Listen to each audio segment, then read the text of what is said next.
Hey, baes. This is Alicia. This is Katie. And this is Paige. And we are Crime Bae. We are a true crime podcast bringing you at least one episode a week. And we are going to cover a wide range of topics, varying from the more well-known stories, your serial killers, to the more lesser-known stories such as supernatural myths, legends, cryptids. Yes. We know you guys want to know about Mothman. Mm-hmm. Who doesn't? And we're going to be fun and humorous at the appropriate times, too. and sometimes the inappropriate And times. sometimes inappropriate. We got to make ourselves laugh to keep from crying, you know? Sure you follow us on Instagram, TikTok, Twitter, and Facebook, all at Crime Bae Podcast. Thank you so much. We look forward to making you a bae. Thank you, babe. Hasta la pasta.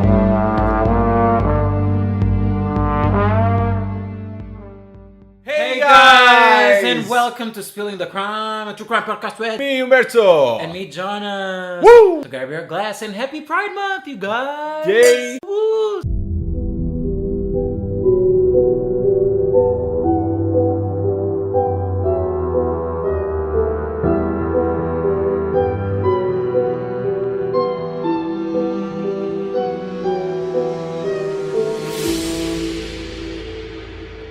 So, as you have been noticing, or maybe not, we are doing queer crime cases this month. So I really hope that you guys enjoy. And here's another one, a really well-known case, I believe. So, Jonas, what are we talking about today? What are you eating? I'm eating Doritos, my favorites. Okay. And we are not paid to say this. Yes. These are truly my favorites, and it was bought with my money. It's so good. We love chips for snacks. That's so awesome. Sorry for the sound. So, on the morning of July 15, 1997, world famous design... What? World famous fashion designer Gianni Versace is shot and killed outside of his Miami Beach mansion by mysterious men. This man flees the scene, evading one of Versace's associates, and is now on the run. As time goes on, the body count continues. Who is this man, and why did he kill Gianni Versace? Was there any more victims? In 1997, world-famous fashion designer Gianni Versace was gunned down in the street. He was entering his house. We just heard gunshots. We went outside. He's on the steps of the house. Who would have done something like that? It was the culmination of a 3-month, 2,500-mile rampage.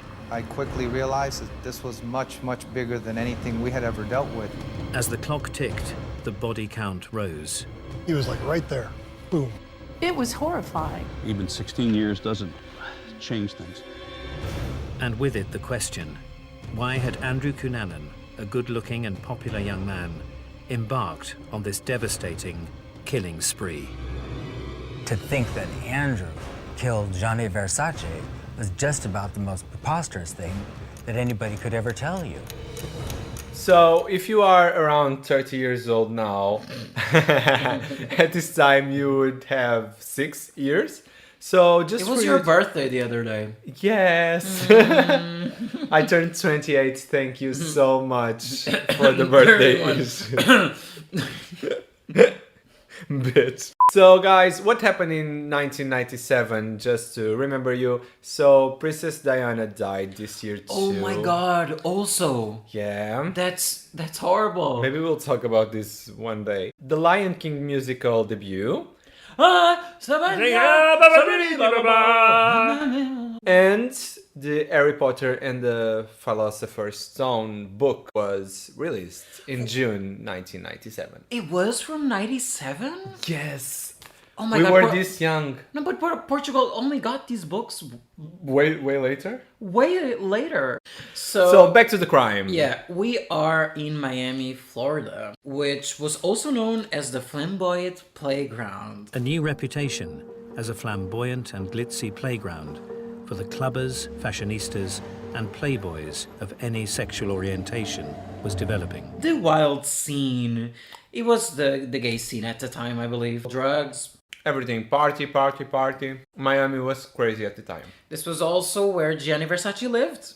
He was a famous for being the face of Versace brand. He did everything. And everybody wanted to take pictures in front of us, of his house. Like, you fucking creeps. Leave my house now. Like, what the hell? For me, that's so weird. Invasive. So here we are presented to Andrew Cunanan. That is a Portuguese song. I think our listeners don't get it. So Andrew Cunanan was getting closer to Versace house. Versace went on his morning walk to get his newspapers and magazines, and Andrew is high on what he's about to do. Before Versace entered his house, Andrew shot him from the other side of the street and ran away. In the narrator, he was like, he was on the stairs, blood everywhere, and the magazines were on the floor. Pum pum, right on his door. Pum pum pum. Yeah, Cunanan escaped. I guess these people, when they are invited to talk on documentaries, they say that you have to say things very dramatically. Yeah. And so they say everything very dramatically. Yeah, they are like, can you tell us the story? He tells the story, and then, now in a dramatic way. Yes. Can you do that for us? Thank you. The magazines that he was holding are now on the floor. Of course they are on the floor. Like, wanna get on the floor, I'm gonna sit on the floor. No. Don't stop me. No. So Cunanan and... Sorry. So after shooting Versace, Cunanan left the place, and police officers and TV stations come right away. This was almost instantly. Yeah, and some witnesses went after Andrew Cunanan. So they saw him leaving to a car park or something. Yeah, a car place where they park their cars. But remember that episode where you said that someone grabbed something from somewhere while they were parking something. Yeah. That's me. Hi. At this point, Versace, we are known that he was victim number 5 of a killing spree that began 3 months before. And now we go back in time. I understand this kind of storytelling that goes from the end to the beginning. Yeah. But I'm so over it by now. It's Same. like every documentary, it's like this. First they show the last victim, or... Because they want the suspense. You want to see what happens? Yes, but I'm bored. I'm getting old. My brain doesn't function like it used to. I start forgetting things. And by the way, just to let you know, every time this documentary does a break, which are a lot of breaks, the narrator... We come back to the end. No, and the narrator always finds a way to tell us the same story, but in different words from the previous minutes. Like I'm getting old, and I fell asleep a lot during these things, and I wake up and feel so lost. Like, where am I? What year is this? Who is dead and who is not? But I believe that we now have a good timeline. Yeah. From now on, it goes in order. Let's hope. We are following this docu-series, so we are not sure. But let's go. We are now telling you the story of Cunanan, our murderer. I'm sorry, I'm gonna laugh at Andrew Cunanan. I don't know how to say his name. So it is this way. In Portuguese, we have a curse word that sounds a lot like this. What? Kona. I don't know if I'm allowed to say this. So Kona. Every time it's not Konana. Konana. Yes, but it reminds me of Kona. Kona. Oh, okay. So August 31st. Yes. Of 69. Yes. At 9:41. I'm loving how punctual we are on this episode. What? We have the information down to the minutes. Our listeners must be very proud. Yeah, I mean, prop to us. Hashtag Garrett correct, girl. Hashtag we got it. We got it. Rate us now. But unfortunately, this is not a happy hour. So Andrew Cunanan was born.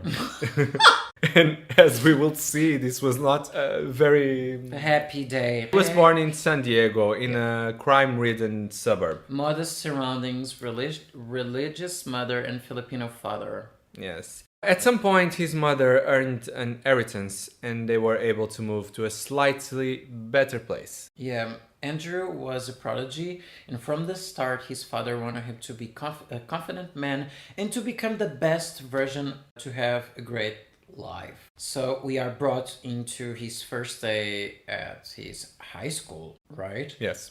And it was one of the wealthiest schools of the region, and Andrew was a prodigy, like we said, so his parents wanted the best for him and were willing to sacrifice everything. Fun fact, Cunanan didn't want his friends to know that his family was poor.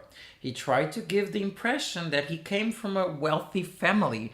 He loved to be the center of attention. He had the ability to charm and started to use that in his advantage. Yes. Naughty, naughty boy. Naughty, naughty boy. For his parents, it started to be very difficult to keep him in that school. As we know, private schools are super expensive. Super expensive. Have you gone to public or private school? I went to private school until 9th grade, and then high school was public, and college was private. Okay, so you went back and forth? The college part, it's a funny story. I got into a public college. It was far from Lisbon, and it wasn't the course that I wanted. It was like my fifth option. I wasn't a great student on high school. So I entered my house. I lived alone for 1 year, and I worked as a barman. Whatever. What am I doing? What is happening? I asked you if you... I asked you public or private school, and you are telling our listeners your entire life. Please shut up so I don't have to tell you that. How about you? I had that second question that was, would you change that? But let's leave it for another episode. How about you? I went to private school until the 4th grade, and after that I went to public school. I believe this was a good combination. I would not change it. Let's move on. So bartender. Okay. So Cunanan was very good looking and was very charming too. And also the way that this man that we are not introduced to was talking about how feminine and talking about his androgyny, like ugh. He's not androgynous at all. There is a documentary series for the assassination of yes, American Crime Story. Oh yeah. That is from the same producers of American Horror Story and Glee. The actors are the same. It looked a lot like the actor in the pictures. So yeah, he did actually. Yeah, I don't know his name, but Darren Criss. Yes, so he's very similar, and I don't believe that is androgynous looking. So no, I don't think he was just good looking. This is so stupid. This was probably their way to say like, you know, guys, Andrew is gay. This is the best way. This is just gay. He's just gay. Yes. They are just using these words to make it a bit more dramatic. Yes, it's like, the thing, like turn the things dramatic. The giant explosion of personality. That's how they call them now, I guess. You know what I wrote? I wrote, you know nothing, leave that body, Jon Snow. I'm getting used to write this a lot in my notes. Andrew had a gay veneer. That was part of his persona. So the effeminate or androgynous even perhaps look that he had was all designed to convey the impression, I think, that he was gay. So after that he went to Hillcrest, San Diego, a homosexual neighborhood. See, Jonas, homosexual. That word is still in use. You can say this word. I'm not saying that I can't use the word. It's just I don't hear strange. It. No, I don't hear it as often. As gay is easier to say and faster. Guys, this is a reference for our episode 3. So if you don't know what we are talking about, go back and listen. Best episode so far. Yes. One of our best episodes. Go there. So this was I'm gonna describe it as it is described in the documentary. It was a great place to be gay. I mean, is it? Should we move? I don't know. I don't want to die. Anywhere from San Diego is listening. Can you confirm this? It is a great place to live and to be gay. What the hell? This is... Oh, I mean, I think that's not a good way to say, but it's also a good place for maybe gay people to be in and feel safe. Yeah, he basically started to go out, guys. They are using large phrases just to say he started to go out. That's all. That's all. He began dating wealthy older men who provided financial support. So he basically was looking for sugar daddies or puppies, or my puppy was flawless. Portuguese meme. My puppy it's flawless. Like that Portuguese meme will haunt me for the day I die. It's so bad. So Andrew loved that freedom and lifestyle. He used being gay as a way to climb a social ladder, to seduce or be seduced by older men in powerful jobs. I mean, He wanted the money. Yes, he had a nice car, he had money, he had nice clothes, he had made a life for himself. But, and everything comes with a but. He was getting older, experienced. Reaching 30 years old, like in the gay scene, you're dead. You're Oh, like a fuck, carcass. you are not dead. Yeah, but you can... For not millennials, Gen Zs, you're dead. Like, I refuse to say that I'm dead. I'm not dead. But I cannot look for a sugar daddy. My time has passed. I'm not looking for... I'm not saying that you are looking for a sugar daddy, but Cunanan was. And he starts having competition from younger gays. Homosexuals. His ego was going to shit. He was dropped... His ego in his hair. And he was dropped by one of his sugar daddies, and people stopped believing on his stories. It wasn't working anymore. By the way, we have more than 30, unfortunately, and we still look amazing and are hot as fuck. So I feel like I'm in my prime years now. yeah, so When I was 20, I looked like shit. I was always hot, but I understand you. How does it feel like? Do you want to talk about that? No. Okay, great. Since he has this lifestyle, he wasn't... Since you began. Sorry. I can breathe for the first time. Because of his lifestyle, Cunanan didn't build any true relationships with friends. So he was starting to feel very isolated and left out because of the rich guys were dumping him. At this point, we are introduced to one of his ex-lovers, David Madsen, and also Jeffrey Trail, which were his best friends, I believe. Yes, his circle maybe. And they had a terrible news to tell him. So they also were moving to Minneapolis. And So they were talking a lot. They became really good yes, friends. they became very close friends, and Cunanan was kind of left out. And there was a portion of this documentary where they were talking about David Madsen, how he looked. He had a nice demeanor. It was all American. Kellogg's cornflakes box, grin. Quite an easy-going, good guy. What the fuck does that mean? Was he boxy? I don't know. I don't know.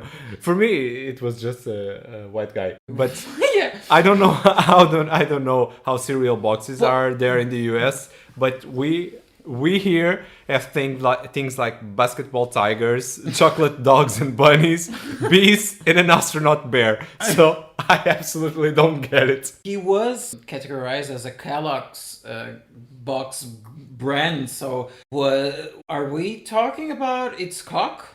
So what are we talking about? Because the mascot is a cock. Yes, it is. It's a rooster. The Kellogg's is a rooster. It's a green cock, a rooster, whatever you guys say it. But I don't know what we are talking about here, investigator. David Cockmatson. Maybe you're also androgynous, like you said. What is your favorite cereal? I know you have a video on YouTube where you compare cereals American from the cereal. USA Yeah. and Portugal. That was a fun video to do. But my favorites, I really like Estrelitas, which is the astronaut bear mascot. Which in English stands for Little Stars. Then there is Cheerios, which they are really vanilla, but when they are mixed with the milk and then you drink the milk, it's so tasty that I really enjoy. I also like Golden Grams with a tint of cinnamon. Like they made a mix with Cineminis and Golden Grams, and it was such a good thing because I didn't love Cineminis and I didn't love Golden Grams because they were too powerful in their taste, but then together they were like perfect for each other. I love Crunch. I loved Clusters. Oh, also love Cluster. Okay, let's move on. Let's go. In April 97, Cunanan prepared to leave for San Diego to go visit his friends, Jeff and David, and he went to this event before, being dubbed the Last Supper Andrew had. He was way calmer and he was ready to start a new beginning. I know, yeah, it's gonna be one. Yeah. So Andrew went to Minneapolis the next day, and Cunanan goes to David's house, I believe, to stay the weekend over. He didn't seem himself, but there was a testimony there. There was someone that met Cunanan. And who was she? Who is this girl? This was I Jennifer. love the way you wrote her name. One day we'll have to share our notes with you because our notes alone are comedy. Oh my god, yes. So many errors. So this girl was Jennifer Weiberg. From the block. I'm still Jennifer from the block. From the loft. The loft. So this was Jennifer from the loft. She was the caretaker of this loft. Yeah. And she encountered them, David and Cunanan. Andrew was non-responsive. David seemed rather irritated that he was being so aloof. I saw this kind of puffy guy with a attitude that I can't see why anyone would ever have been impressed with him or wanting to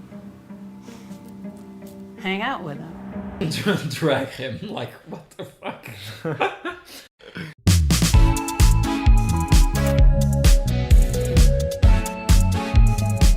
Hey guys! We are being very androgynous and very homosexual, very queer. If you are liking our podcasts, don't forget to be proud of yourself, and if you're liking everything that you're doing in your life, rate us. Show us you're proud. Show us you're proud of your Support life by this. supporting us. If you want to hear the next episodes on the queer month. Just like RuPaul says, if you're watching all of these episodes, just keep watching. It's called binge listening. I support you. Subscribe. Follow us. You stay.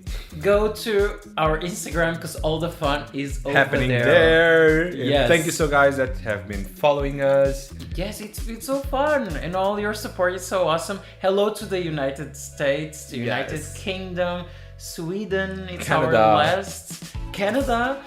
Brazil, Ireland. We have more listeners from Ireland. Yeah.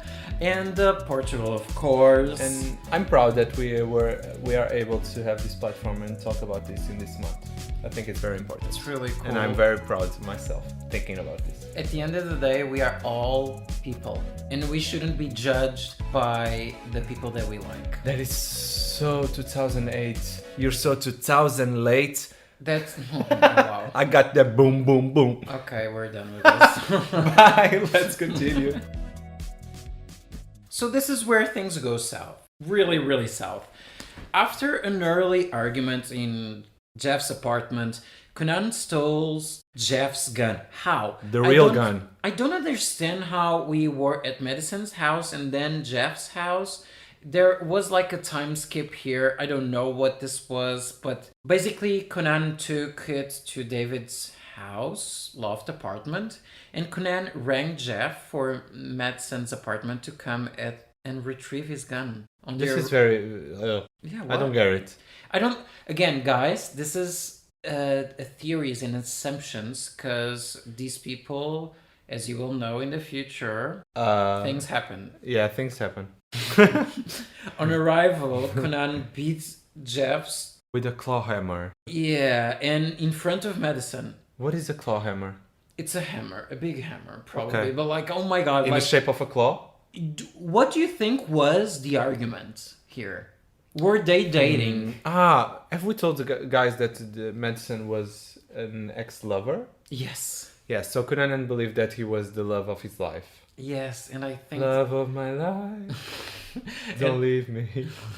I believe that this was it. Like, love of my life, don't leave me. I think they were dating. I believe that they were dating. And they moved to the same place. Yeah, I mean... And they started a new life away from Cunanan. If they were dating, imagine your lover being killed in your sight. And you have to stay there for 2 days with the body. It's unbearable. But I mean, what would you do? Would you run? Would you do something? Would you... I don't know what you would do. I don't know. Maybe he was scared, obviously. The thing is, a lot of things happened and we don't know about. We don't know exactly what happened. Following this attack, Cunanan calmly rolls Jeffrey Trail's body up in a rug and pushes it unceremoniously behind a sofa, as if no one would find it. Some spree killers who are killing in a state of frenzy aren't interested in hiding the evidence. After 2 days holed up in the apartment and with no apparent plan of what to do next, Cunanan fled the gruesome scene with Madsen. Witnesses saw two men on the elevator Yeah, the day after. They saw this. Madison and Cunanan, the elevator, and Walking they were the walking dog. the dog. Also, one of Madison's co-workers started finding strange his disappearance. for 2 days at work, he wasn't there. So he called Jennifer from the loft and asked her if she could look for David. So she went there. She had a key. She had the key and found Jeff's body rolled in a rug and placed behind the sofa. And basically, Jeff's watch has stopped at 9:55 p.m. and authorities believe this was the time he Of was his killed. death. This was the first victim of Andrew Cunanan. Oh my god. Investigators then treated Madsen as a suspect in Jeff's murder, but Madsen's family insisted that he was held hostage by Cunanan. On May 2nd, Madsen and Cunanan were seen north of Minneapolis. Minnesota. Minneapolis. Minneapolis. Oh my god, yes, thank you. Driving in Madsen's Jeep and eating lunch together in a bar. The following morning, The following morning, two fishers. Why are you laughing? No, I remember. They are fishers. Yeah, I remember what the fisherman said. But keep going. You can share. Okay. No. Okay. Keep saying. So Don't the wanna fishermen don't wanna called the spoil police because they think they found a dead body. Right there. Boom. He was like right there. Boom. That's what he said. Right there. Boom. It was the police officer that said that. The one that looks like CSI. The body was right there. Boom. Boom. So this is the second crime scene. We are near a lake or something. Yeah, it was on Rush Lake near Rush City in Minnesota, with a gunshot wounds to the head and back from the pistol Cunanan had taken from Jeff's house. What do you think happened? Do you think that David realized that he probably need to try to flee? I will be here just sharing a very personal theory, guys. Please, this is not fact at all. But I believe that the discussion in Madison's apartment was when Cunanan found out that they were together. Yeah. So he freaked out. Obviously, he was not going to kill the love of his life, so he killed course. the other guy. Yeah. And then I believe that he created this narrative in his head that they would be together for life. Mm-hmm. Yeah, they would for have sure, the yeah, perfect life together because He probably was saying that I'm not going to kill you. yes, because the you're in enemy love with was my life." dead, so we are not together. And I believe that Cunanan was truly believing that this would happen. And at this point, they stopped to talk. Maybe the conversation was getting heated. And I believe that Madison told Cunanan that it would not happen, that they were not living the perfect life that Cunanan imagined. Yeah, the police tell us that the first shot was from the back. So he was running. Yeah, and David fell, and then Cunanan turned David's body and shot again. So I think he was running away or just leaving from the argument, and Cunanan didn't see an option there. You are not mine, you are From nobody. nobody. Yeah, so I'm gonna kill you. Oh my god, getting dark. Oh my god. So Yes, we are getting dark. So this is where things start to get a little bit twisted, and there aren't a lot of information on the internet about this. And we go to a third victim. Cunanan's rampage gathered pace and took him 450 miles southeast to Chicago and to the door of 72-year-old property millionaire Lee Miglin and his most vicious slaughter so far. He went there to meet Lee Miglin, a 72-year-old real estate developer. Wait, I'm sorry. Did Andrew knew this person and just wanted to go there? We have no information about this prior to this. Yes, we have. We only have theories that said that they met each other before in California years ago. Probably. Miglin's mother says that he had a death worse than Christ. Can you share how he was killed?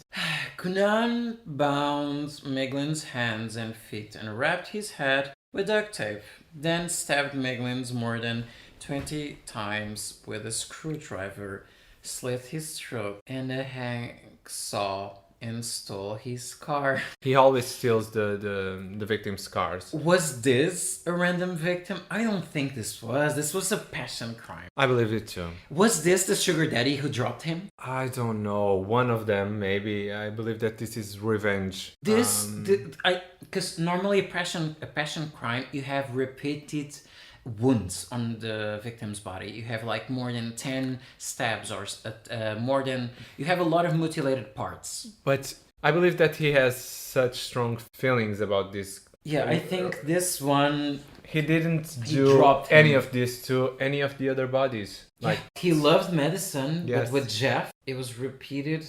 Yes, but it didn't torture him. He killed him. I believed from other documentaries that I saw about this case, they had sexual intercourse before this, and he started by doing kinky stuff to Meglin, and then the tortured. But again, this is all speculation. Yes, this is all speculation. One thing that I find curious, I don't know if you agree with me, it is strange that he has such an easy access to the victims. Oh yeah. So investigators noted Miglin's Lexus, which is a car for those of you that don't know, was missing from his garage and found David's Jeep parked on the street nearby. Miglin's Lexus was equipped with a car phone, which according to records was activated the next few days in different locations. I think this was a way that investigators and the police were able to go after these crime scenes. So he kills and gets a new car. Basically. This is the story. Again, he wasn't stupid. He knew that people would go after him. So if he exchanged cars frequently, yes, they wouldn't find him. But he didn't hide the bodies. Oh no. He was not bothered with that at all. He just killed them. We also have a criminal psychologist here talking about this crime and saying that this is not usual for a killing spree. Yeah. So this is not just our theories. There is some science behind this. Yes, this is a passionate crime for sure. So the next stop, we are going to New Jersey. For those that are not from the States, as we are not, I had to look on Google Maps, and this guy went from coast to coast. Yeah. From the Pacific to Atlantic. My God, side. Yes, it's such a long ride, but he was on a run in some sort of way, because the radio news started to share who he was. He was now a wanted person. But again, we are in New Jersey, Pennsylvania Township, I believe. It is not. Pennsville? Pennsville. It's in New Jersey, okay? At Finn's... Guys, don't be offended, please. If you get offended with this, we can send you some names of towns and cities in Portugal, and you can try to record that and send to us, and we will share this. That would okay? Be fun. That would be very fun. So any of you who are listening are tempted to do this, just DM us on Instagram and we send you some name of cities. You record that and we share this on the next episode. But it's Maine. There is what? It is a mate. It is a mate. But it is May 9th, and we find out about our next victim, William. He was a 45-year-old cemetery caretaker, and he was described as a kind and dedicated person. Very faithful, fun. He had an infectious laugh. He was shot to death in his basement. Sorry, this was very quick, but... There's a theory that Cunanan asked for a cup of water, and William told him to enter the house, and in seconds he was shot. I don't think this was the case. This doesn't make sense. Because the investigators say that Cunanan is now killing for pleasure. I think this was a random victim. I believe it too. Fortunately. Yes, he needed a car. Yeah, and he was found in the basement, which was also an odd location to be found at, I think. And this was your theory that... So you are sharing my theory. I mean, you can share with us. I don't know, I had so many theories along the... No, he probably...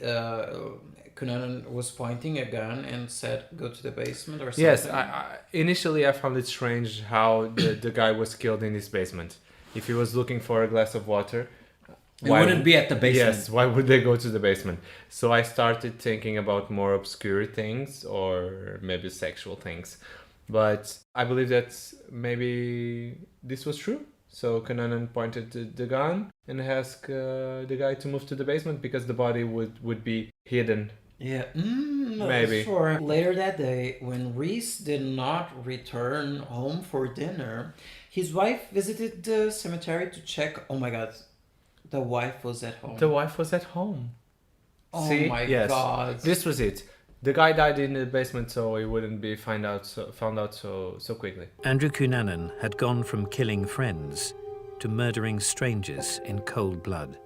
This time there was no torture. This time it was a quick death. It's like Cunanan was trying to use different modus operandi to perhaps challenge the agents who were chasing him. No one knew where Cunanan would strike next, what was driving him, and who would be his next victim. Cunanan used his truck to drive to Florida. I think this is so unfortunate. This could be anyone.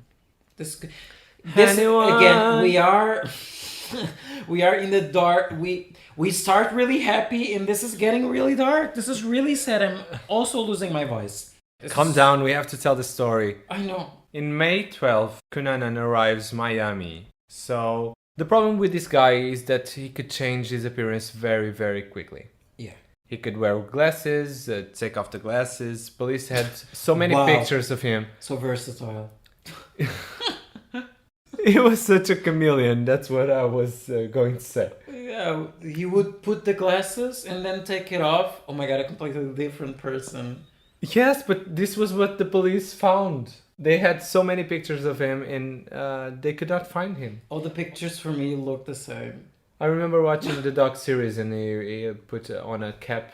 Oh yeah. He used to go with a cap and some glasses. A cap does miracles. Yes. On June 12th, he was listed on the FBI 10 most wanted fugitives list. While the manhunt unsuccessfully focused on Reese's stolen truck that Cunanan was using, the killer hid in plain sight. Yes, around the beach of Miami for 2 months. Yes, he was living the life. To get money, he went to a pawn shop using his own ID and address, the hotel address. Yeah.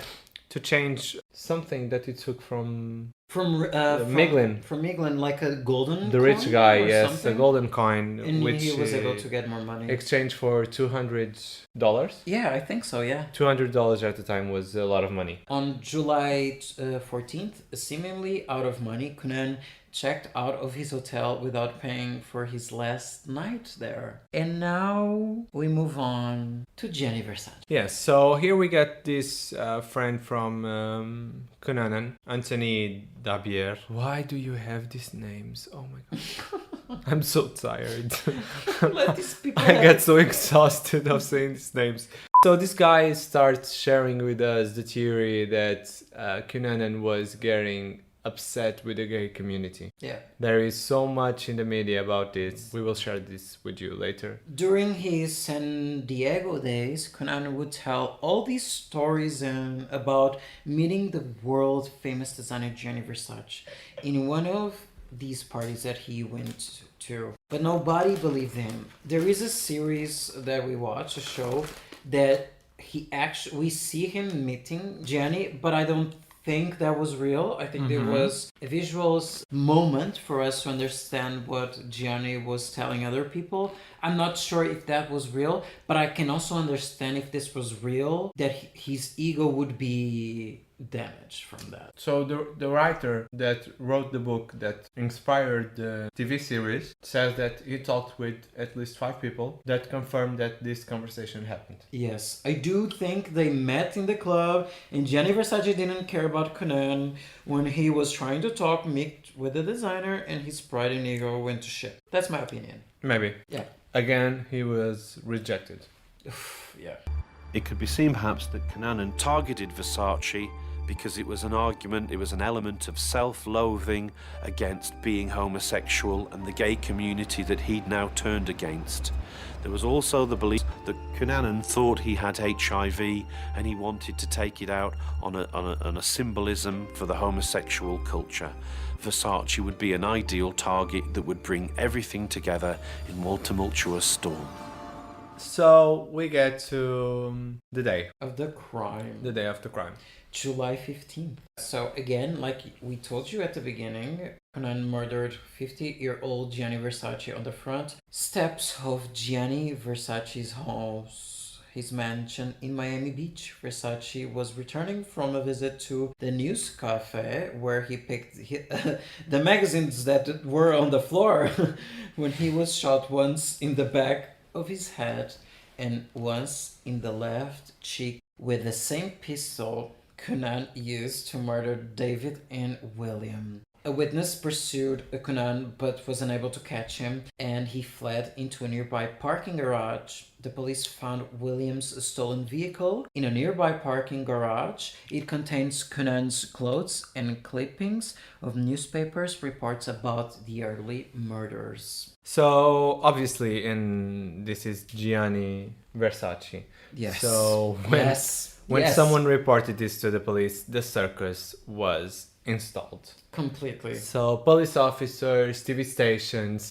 Can you say that I'm saying police so correctly? Yes. I'm getting so much better, Let's raise the glass, guys. Let's take a shot. I'm not saying police anymore. I kind of miss those days where you said police. Oh, sometimes maybe you still we'll do. get there. Sometimes you still do. Now it's a surprise. Yeah, everyone was there. Like the most famous guy in Miami was dead in front of their own house, and the body was there. And people was worried too. People were taking pictures of his body. Oh God! And this was at a time where Instagram didn't exist. Yeah. Can you imagine everyone taking pictures to post And on stories. Oh Yes. my God. That would so happen. But because people don't understand that they need to call the police or paramedics or something. They just think, let me record this. Yes. Let me get my followers. Yes.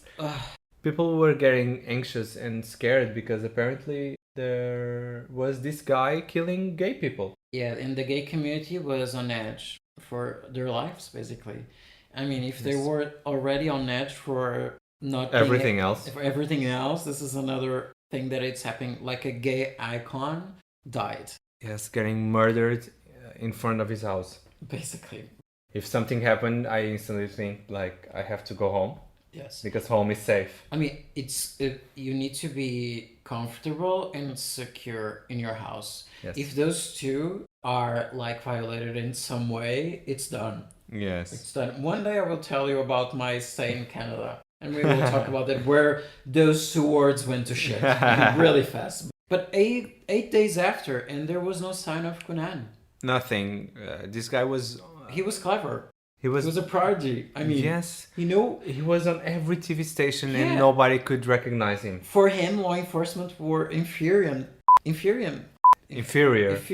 him. So he thought he was cleverer than them. And at this point, he was. Yes. In 97, he was being more clever than the police. He killed a lot of people in like 3 months or something. So he was clever. Yes. He was doing things correctly. Not correctly, sorry.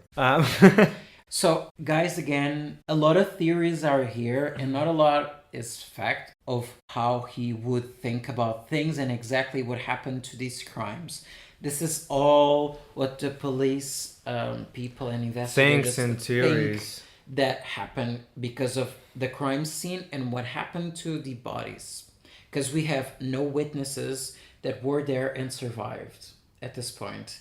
And we get an investigator that was like, I was there on the island. Like a that was so funny. It was such a RoboCop voice. We will put the link to this documentary in our Instagram post because oh my God. This was the best. So I watched the series, and of course, if you are looking for something more entertaining, It is better, but this documentary, it's still very entertaining. It is. There are some characters there. I loved Robert Shoemaker. The officer from Chicago. Chicago County Sheriff Officer. They wrote Chicago wrong. Yes, they wrote Chicago. From now on, it's Chicago. And it looked to me like the CSI from Miami. The guy with the sunglasses. He was wearing sunglasses. Ow! Super cool. CSI Miami. Yes, CSI Miami, of course. Horatio Kane, an iconic. Yes. Oh my God, we are so old. Yes. I used to record CSI. When that option, became available, I used to record CSI to binge on CSI. Which one was your favorite? The Miami. Miami, course. for sure. I love the guy. I love all the and characters. And the girl, the brunette. All the characters were so nice. Yes. The first one, the Las Vegas, was meh. No, but it has the blonde girl. Yes. I love that one. She was cool, but then New York was kind of too dark. No, Miami was very cool. And kind of too focused on the main character. I think Miami was like, yeah. Now that I'm thinking, I love crime since very young. Oh yeah. And me too. And also there, I think 5 years ago, CSI Cyber. Oh. Oh yeah, it's really fun. It's with the medium from Medium. Oh yes, I have the to protagonist. Watch it. Melinda. Melinda. And with Bow Wow. Oh, I have to watch it. I saw the first season. I love Melinda. She was there. I love that series. I love Medium. Melinda. I saw like 5 seasons. Oh my God, it was so her. good. Yes. It was so nice. She's the protagonist. She's so many serious times. there. She was like so serious. When her friend died, it was so sad to me. I was not expecting of talking about this at this point. So coming back to the crime, he's on the run, and at this point we find out that Andrew was living right there in Miami in Yes, this is why you were quiet, bitch. Yes. He wanted me to say this word again. Fucking bitch. So he was living in a luxurious houseboat. That's not what it's written there. It's luxury, but he said luxurious. But it's right the way you said it. It's right. You did it, babe. You did it, babe. So Mr. Carrera was taking care of these houses and found him. Like he opened the door and like, what the fuck? What are you doing here? And he started running. Oh, he tried. This is where we know that someone called the police because a gunshot was heard at this location. And are swarming all around the houseboat within minutes of being alerted to it by the caretaker. I was there on the island when they finally cornered him at the houseboat. And when I got there, there was, I don't know, hundreds and hundreds of people there. Hundreds and hundreds of reporters, police, all around this houseboat. After a standoff of a couple of hours, during which there's no reaction from Cunanan, they decide to lob tear gas into the vessel. Police officers, TV stations, helicopters, everything. Everyone was there. They tried to Instagrammers, influencers. Not at that time. Maybe bloggers. The girl from the bloggers. beach, like everyone was there. Maybe bloggers. They tried everything to make Cunanan get out of the boathouse. They also used gas. And he did not get out. They decided to enter the house because they weren't getting any response. So they entered and they found Andrew lying in bed with a shot in his head with the pistol that he used for killing his victims.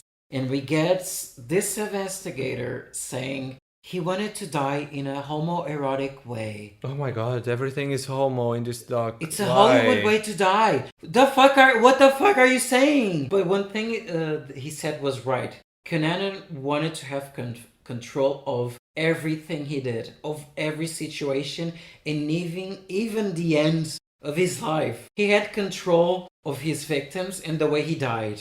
Oh my God. I'm happy that this ended. I'm not happy because we don't know exactly what happened. Yeah, so to the victims. this is why we don't have all the answers like we do in other crimes, because the victims are dead and because the killer is dead too. Cunanan's motivation remains unknown. At the time of the murderers, there was extensive public and press speculation linking the crimes to Cunanan's alleged discovery that he was HIV positive, although an autopsy revealed he was HIV negative. I think this could also be the killing of Versace could be like a statement to the gay community. Yes. At this time. I mean, this was not the beginning of the HIV pandemic at the time. But I think at the time was still seen as a gay disease, yes. Again, a gay disease. No doubt. Still to this day, we have so many prejudice about people being HIV positive, which is so dumb, basically, because if everybody knew their status, everything would be better, and we could finally end this. But I can see that this was the beginning of the HIV. There is some theories, like, did he wanted to give a message to the gay community for dumping him in some sort of way and for the HIV situation? Or did he wanted to kill to get notoriety again? Or for revenge? We don't know. I believe that he had different motives along the way. I believe that for the first ones... This was not premeditated. What? Premeditated. I don't believe that. It was along the way he was thinking, okay, now I'm going to this one for doing this. Yes, I believe that. Okay. He went to the first ones like, you left me, I'm all alone, and I'm going to get you back, Davidson. Yes. But Jeffrey was on the way, so he got rid of Jeffrey. Yeah, in front of David. Then David didn't want to stay with him. Yeah. So you don't serve me too. Bam. Boom, bye. I have to go away. I need money. And he remembered of that guy. The guy that dumped me for your younger boy. Maybe I did something that humiliated him. I believe that that one for had sure. strong feelings. So he went to... William Reese. I think that one was a random victim. And then Gianni, I believe that it was like, I did so many shit. Yeah. I cannot get clean out of this. Let me go out with a boom. But also, he didn't kill Gianni like he killed Lee. Lee was the only one that he tortured. Yes. Something happened. I need to pee. I mean, we are recording for so long. I haven't done breaks since episode 5. We started recording. I'm not, because he will use that time to bully me. So yes, I will. This is a really intriguing case. I knew about this case for a while. This was so fun, Jonas. Really Thank you for your company. Oh, you're welcome. Get out right now. It's the end of you and me. Yes, seriously, get out. Are you breaking up with me? No. Stupid, no.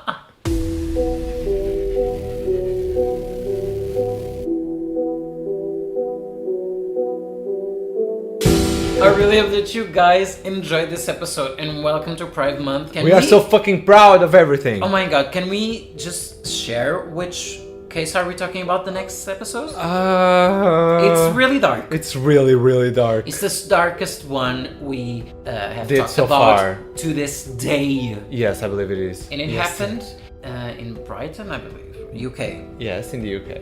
London. Yes, and involves some tapes. Some recording tapes. Yes. And not our own. Yeah, you can see this on Netflix. This is what we I just remember Fergie's song about London Bridge. Can you give us a snippet of the song? Like London Bridge, we're going down. Great. Thank you so much for your coming time. around because London Bridge is never coming down. So much for your time. It was amazing. Bye. See you guys on the next one. Thank you.